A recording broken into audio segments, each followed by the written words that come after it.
Hey everybody, it's Brooks. I hope you're having a great start to your day so far. Thank you for taking a moment to join me for today's 5 Video Devotional. I want to remind you that we are still doing these devotionals, all 5 of us pastors here at First Baptist of the Islands, Monday through Friday. And so I'd love for you to get into the habit of sharing these, not just benefiting from them, squeezing everything out and then, deleting them, but share them, put them on social media, shoot the email to somebody else that you think might benefit, and do that every week. Man, we want to see God use these devotionals for more than just you. And so thanks for taking time to join me today, or maybe even share this. So I want to ask you a question. So when I hold up this item here, what is it that you see? I mean, literally, what do you see there?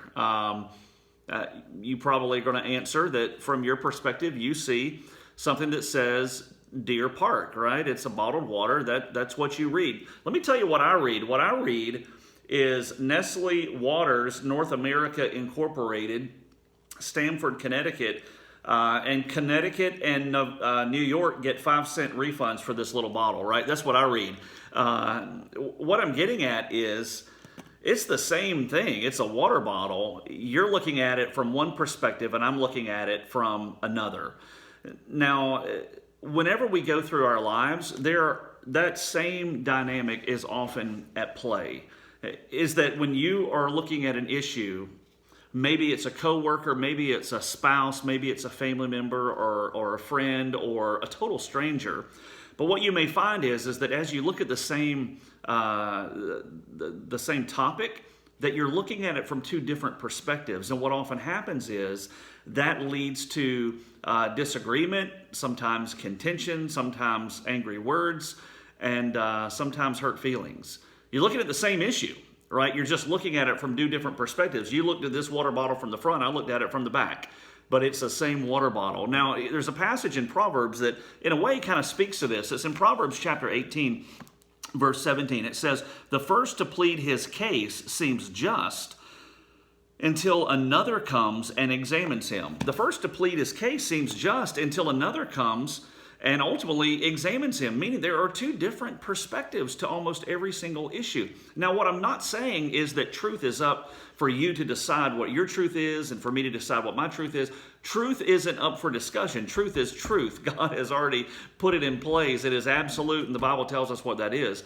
But oftentimes, the way we apply God's truth to a circumstance may carry a little bit of variety. And sometimes your way of living out truth looks a little differently than somebody else's. You know what? In the political arena, sometimes there is so much angry discussion and disagreement and 2 different camps, and people dig in and feelings get hurt and words get thrown out. But you're talking about the same thing, right? You may be talking about the same basic need. You just come at it from 2 different perspectives. Or maybe you and your spouse sometimes get a little sideways and you just get aggravated with each other. You're talking about the same thing. You're talking about how to raise your kids. You both want the same thing, right? You want your kids to prosper and to succeed. But maybe you've got 2 different perspectives of what that looks like. Don't let it be a point of contention. Don't let it lead to angry words. Just have conversation, have dialogue. That's a lost art, it seems, in our culture today. No one has dialogue, and everybody wants to just put out their perspective only, in 160 characters or less. Nobody wants to actually dialogue, and it's so healthy when we just dialogue in those times when we see things from a different perspective. But at the same time, what I want to challenge you with this morning is just the simple reminder that overarching everything in our lives, the decisions we make, the way we handle ourselves at work, with our families, when no one else is looking, is all ultimately dictated by a Christ-like biblical perspective. That speaks to everything about who we are and what we do.